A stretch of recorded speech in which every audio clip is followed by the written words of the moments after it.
Beleza? Bom, então vamos nessa. A gente tem, só recapitulando, né? A gente fez a nossa primeira aula, que foi sobre a metodologia, explicando como é que funcionaria o curso. Foi aquela primeira aula que eu dividi com o professor Aras. Depois a gente teve duas aulas de conteúdo, né? Trabalhando aí muito questões discursivas. E aí, nessas aulas de conteúdo, eu passei para vocês 11 exercícios.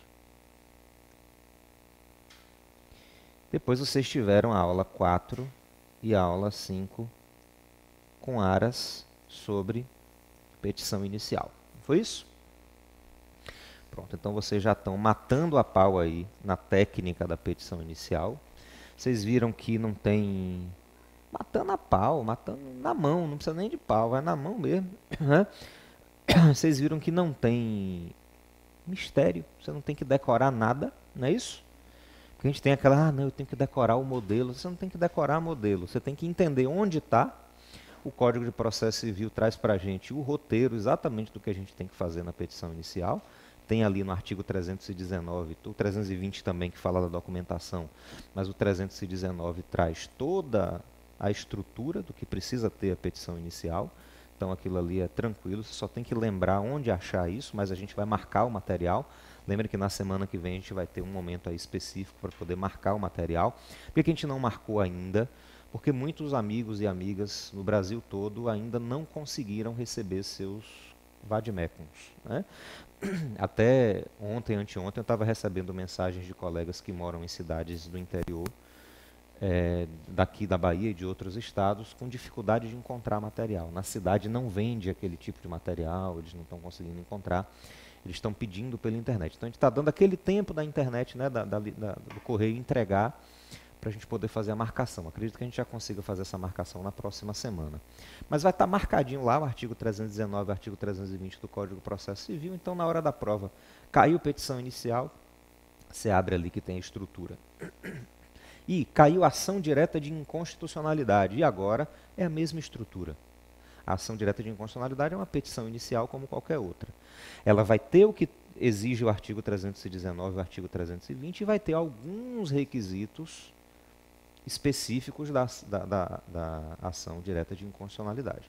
Mas que a gente vai estudar todos e vocês vão saber exatamente onde encontrar esses requisitos, né, lá na Lei 9868 de 99. Certo? Então, vamos nessa, vamos dar sequência aqui. Só para a gente retomar o fio da meada, retomar aí o pensamento, vamos lembrar, a gente na aula, nossa última aula, nas duas últimas aulas, né, de conteúdo, a gente falou de poder constituinte e começou a falar de controle de constitucionalidade. Aí a gente viu o que é controle de constitucionalidade, a gente viu que é o controle preventivo, o controle repressivo, aquela possibilidade extraordinária do Supremo Tribunal Federal fazer controle preventivo por meio de mandado de segurança, né, sobre aspecto formal do processo legislativo. E aí, desculpem, aí a gente começou a ver as modalidades. Aí falamos do controle difuso, a gente viu como é que funciona o controle difuso, né? E entramos no controle concentrado. Aí a gente viu mais ou menos o conceito de controle concentrado, viu por que ele é principal, por que ele é abstrato, a gente viu que o Supremo Tribunal Federal que faz esse controle à luz da Constituição de 88 e o Tribunal de Justiça do Estado à luz da Constituição Estadual. E começamos a falar, vimos, né, ali o conceito de inconstitucionalidade, que tipo de inconstitucionalidade se admite para fins de controle concentrado, inconstitucionalidade direta, imediata, de norma, né, inferior à Constituição, também podendo ser feito controle de emenda constitucional. A gente falou disso tudo, e aí a gente parou exatamente no momento em que entraríamos no estudo das ações em si. Aqui a gente ainda vai falar de forma mais genérica sobre as ações de controle. A gente vai falar agora da ação direta de inconstitucionalidade, vai falar da ação declaratória de constitucionalidade, vai falar da arguição de descumprimento de preceito fundamental, mas a gente ainda vai falar de maneira introdutória. Eu vou falar aqui em linhas gerais o que essas modalidades de controle concentrado têm, porque na sequência a gente vai estudar uma por uma para fazer a peça. Então a gente vai estudar a ADI, ação direta de inconstitucionalidade. Como é que eu faço a peça da ação direta de inconstitucionalidade? Aí a gente vai aprofundar mais o aspecto teórico para poder discutir os elementos da peça. Certo? E aí, quando a gente for falar da peça da ação direta de inconstitucionalidade, quando a gente for falar da peça da ação declaratória de constitucionalidade, da ADPF e de todas as outras, é essencial, imprescindível, que você se lembre daqueles princípios norteadores, daquela técnica que o professor José Aras ensinou para vocês nas aulas sobre petição inicial. A gente vai usar exatamente aquele princípio, exatamente aquela técnica que ele apresentou para a gente naquelas duas aulas, para poder construir a petição dessas ações todas. Tá certo? Por isso que ele diz que ali é o prato, né? Como é que ele diz? É o prato básico, né? É o prato básico, porque dali você faz qualquer receita, você tira qualquer peça de ação. E aí a gente, na aula passada, chegou a dizer aqui, né, as espécies. A gente tem a ação direta, deixa eu ver, não está aqui ainda. Deixa eu botar aqui a canetinha. Falamos da ação direta de inconstitucionalidade, as espécies, né, as modalidades de controle concentrado de constitucionalidade. Então, ação direta de inconstitucionalidade, ação declaratória de constitucionalidade e arguição de descumprimento de preceito fundamental. E aí ficamos de hoje aprofundarmos. Falamos um pouquinho dos legitimados, né, legitimados universais, legitimados especiais. E a gente viu quem são esses legitimados, entendemos a diferença de um legitimado universal para um legitimado especial. A propósito, onde é que está na Constituição essa classificação de legitimado universal e especial? Não está na Constituição. Tá? A Constituição não faz distinção entre os legitimados. Ela simplesmente lista todo mundo, todos são legitimados. Então, isso deve estar na lei, né? Onde é que está lá na lei 9868, a lei que regulamenta a ação direta de inconstitucionalidade, a ação direta de inconstitucionalidade por omissão e a ação declaratória de constitucionalidade? Onde é que está lá essa classificação? Também não está lá. Ué, e de onde é que tiraram essa classificação? Isso é jurisprudência do STF. Tá? É o STF que faz essa distinção. Na verdade, o argumento do STF é que todo e qualquer legitimado precisa demonstrar pertinência temática. Todos precisam demonstrar, não, digamos assim, todos têm que ter pertinência temática. Mas que para os legitimados universais, a pertinência temática é presumida. Entendeu? A ideia seria essa. Só os legitimados especiais que não têm essa presunção de legitimidade, de pertinência temática, e aí precisam efetivamente demonstrar isso na petição inicial, mas a gente vai ver como é que a gente demonstra isso na petição inicial. Na verdade, a questão já deve dar para vocês, o enunciado da questão, né, já deve dar para vocês boa parte dessa resposta, dessa fundamentação que você vai usar sobre a legitimidade. Então vimos aqui, universais, o presidente da República, a mesa do Senado, mesa da Câmara, procurador-geral da República, Conselho Federal da OAB e partido político com representação no Congresso Nacional. Né? E aí vimos que dentre os legitimados especiais a gente tem a mesa de Assembleia Legislativa, né, dos Estados e do Distrito Federal, que é a mesa de Assembleia Legislativa do Estado ou Câmara Legislativa do Distrito Federal, governador de Estado ou do Distrito Federal, confederação sindical ou entidade de classe de âmbito nacional. Aí quando a gente for falar da ADI, especificamente da peça, a gente vai entrar nesse detalhamento do que é confederação sindical e do que é entidade de classe de âmbito nacional. Tem algumas exigências jurisprudenciais e legais também. Essa questão da confederação sindical é regulada na CLT, é a CLT que diz o que é uma confederação, né? E a entidade de classe de âmbito nacional também está definida na jurisprudência do STF. A gente vai falar de forma mais aprofundada sobre isso quando for entrar mesmo nas peças da ADI e da ADC ainda hoje. Bom, então, geralmente, aspectos gerais aí da ação direta de inconstitucionalidade. Né? Bom, qual é a abrangência? Primeiro, a ação direta de inconstitucionalidade tem previsão no artigo 102 inciso 1, a linha A da Constituição Federal. E o regulamento, né, a regulamentação dela está na Lei 9868 de 1999. Então, 9868 de 1999 regulamenta a ação direta de inconstitucionalidade, né? Entra aí no detalhamento de qual é a tramitação e de quais são as etapas, as exigências para a ação direta de inconstitucionalidade e quais são os efeitos da decisão proferida pelo Supremo Tribunal Federal e a possibilidade de modulação desses efeitos. Então, o que é que diz aí, ou qual é a característica da ADI, né, do ponto de vista da abrangência? Ela serve para proteger todas as normas da Constituição, certo?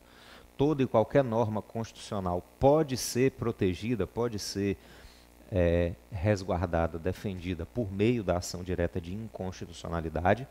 A gente vai ver que não é assim em relação à DPF, por exemplo, né? Para propor uma DPF é preciso que a norma constitucional violada seja preceito fundamental, seja caracterizada como preceito fundamental, mas no caso da ADI e da ADC também não. Tá? Aqui eu já estou falando da ADI e da ADC por consequência também. Então, ação direta de inconstitucionalidade e ação declaratória de constitucionalidade.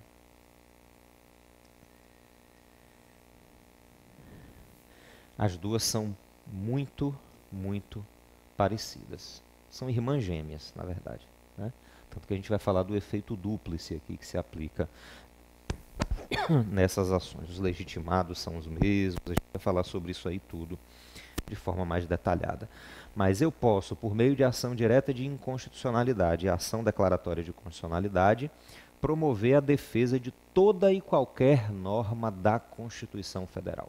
Então, qualquer que seja a norma constitucional violada por norma infraconstitucional ou por emenda à Constituição, pode ser protegida por meio de ADI ou de ADC, certo?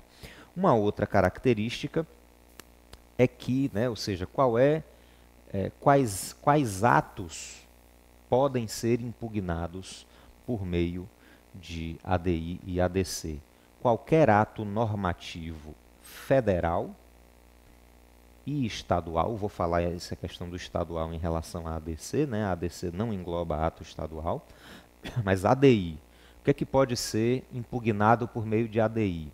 Qualquer ato normativo federal ou estadual posterior à Constituição de 88. Isso aqui é importantíssimo. Vocês têm que ter isso claro aí na cabeça de vocês, tá? Tem que ser ato normativo e tem que ser posterior à Constituição de 88. Se eu tiver um ato normativo anterior à Constituição de 88, posso impugnar por ADI? Não, tá? Não. E aí eu posso impugnar eventualmente por ADPF. A ADPF é cabível contra normas anteriores à Constituição. Mas a ADI e a ADC não. A ADI e a ADC apenas normas posteriores à Constituição. Por que isso é importante? Porque pode ser que lá no enunciado da questão, eles coloquem um caso dizendo que a norma é de 1987, por exemplo, né? Ou podem dizer que a norma é de janeiro de 88. Quando é que a Constituição foi promulgada? Outubro, 5 de outubro de 88. Né? Pensa assim, no mês das crianças, né? 5 de outubro de 88, a Constituição foi promulgada. Então, se eles disserem lá, a lei aprovada em janeiro ou março de 88, aí você pensa 88, mas não, tá? Tem que ser posterior à Constituição. Então, se foi promulgada, a lei lá foi editada em março, abril de 88, ela é anterior à Constituição. Então, aí não é controle de constitucionalidade. Aí o que eu estou analisando é se houve ou não recepção dessa norma pela Constituição, certo? Aí é uma coisa diferente, certo? Então, eu não impugno, eu não tenho como impugnar norma anterior à Constituição por meio de ADI e nem de ADC, certo? Só norma posterior à Constituição. Além disso, pode ser ato... Você quer perguntar alguma coisa? Diga. Não. Não. Não. Não, porque são abstratos. São atos abstratos, né? Então, veja só. A gente tem atos normativos... Perdão, não tem natureza normativa, né? A gente teria aqui, então, atos normativos federais e estaduais para ADI, tá? E a ADC só cabe contra ato federal, tá certo? Não cabe ADC contra ato normativo estadual. Pelo menos não em face da Constituição Federal, certo?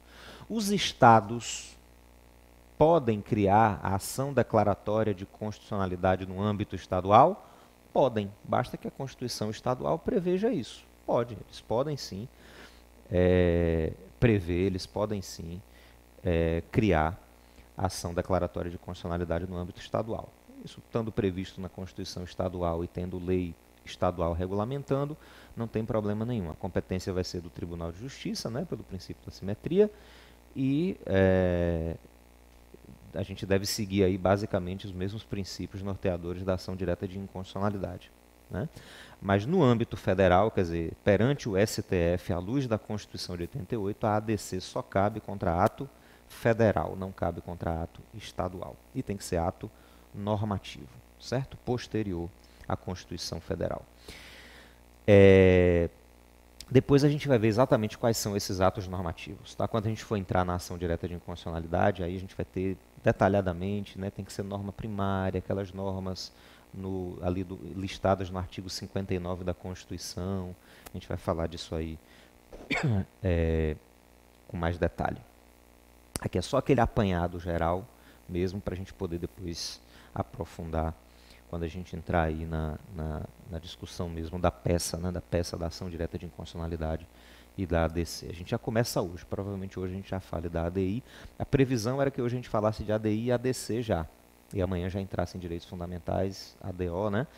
Mas como a gente está indo, estou indo num ritmo assim bem tranquilo para também não atropelar vocês com muito conteúdo, né? Se for necessário, não se preocupem que a gente vai ter mais aula marcada aí para poder cumprir o conteúdo todo. O importante é a gente ir num ritmo que vocês consigam acompanhar e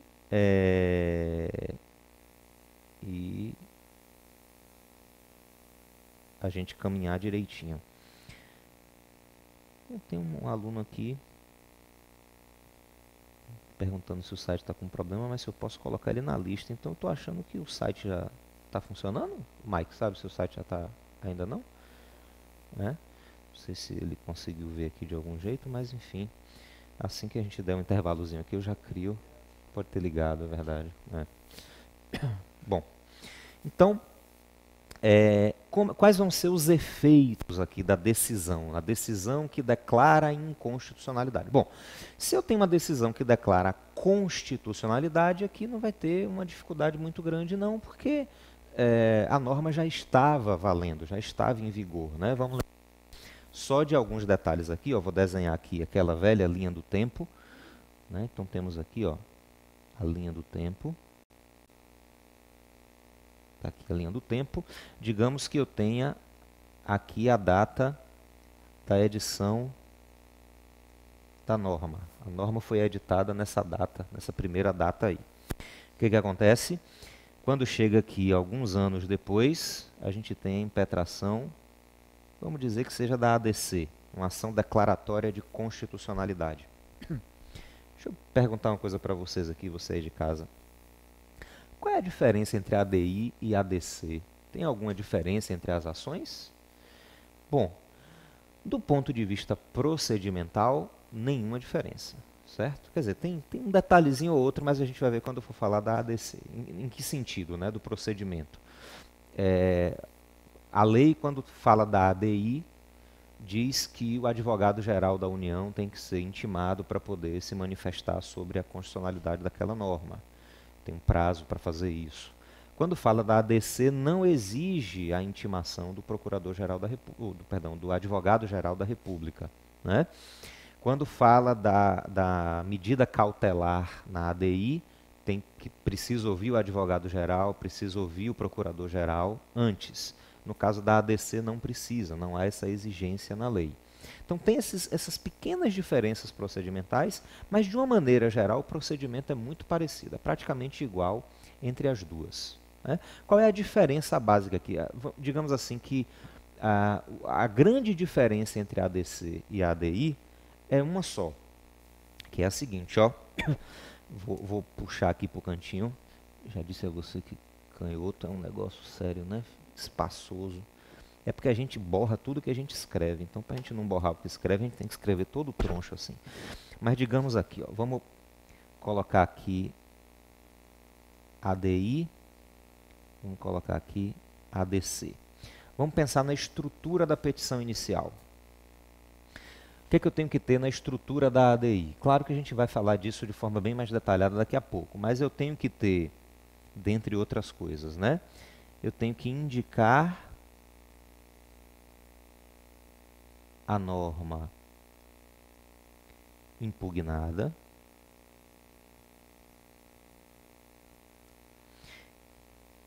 tenho que indicar a norma constitucional. Ixi, não quero finalizar nada não. Ou seja, dentre outras coisas, eu tenho que dizer na petição inicial qual é a norma que eu estou impugnando. Tem que ser específica, tem que ser detalhista. Eu não posso dizer assim, impetrar ação direta de inconstitucionalidade contra os dispositivos do Código Civil que tratam da união estável. Eu não posso fazer isso. Eu tenho que dizer contra o artigo 1790, o artigo tal. Eu tenho que especificar os artigos, se não for o artigo todo, artigo tal, parágrafo tal, alínea tal, né, inciso tal, alínea tal. Eu tenho que dizer especificadamente qual é o dispositivo normativo que está sendo impugnado. E eu tenho que dizer expressamente qual é o dispositivo constitucional que está sendo violado. Eu não posso simplesmente dizer, impetra aqui, né, ou propõe a ação direta de inconstitucionalidade do artigo, sei lá, 1790 do Código Civil. Só para lembrar, o 1790 era aquele artigo do Código Civil que falava da sucessão do companheiro, né, tratava da sucessão do companheiro, criando uma regra menos vantajosa do que do cônjuge. O STF julgou, declarou esse artigo inconstitucional, né? Mas eu não posso dizer assim, a juízo apresente ação direta de inconstitucionalidade contra, né, em face do artigo 1790 do Código Civil, por ferir a Constituição. Não posso dizer ferir a Constituição. Está ferindo que dispositivo constitucional? Eu tenho que indicar especificamente. Está ferindo o artigo 5º caput da Constituição, né, ou está ferindo o artigo, sei lá, 226 da Constituição. Eu tenho que dizer especificadamente qual o dispositivo normativo está sendo impugnado e qual é o dispositivo constitucional que está sendo violado por esse dispositivo infraconstitucional. Eu tenho que especificar os dois, certo? E na ADC eu tenho que fazer a mesma coisa. Então elas vão ser iguais nesse sentido. O que é que a petição inicial da ADC tem que ter que a da ADI não tem? Eu tenho que mostrar na petição inicial da ADC que existe relevante controvérsia judicial sobre a aplicação daquele dispositivo.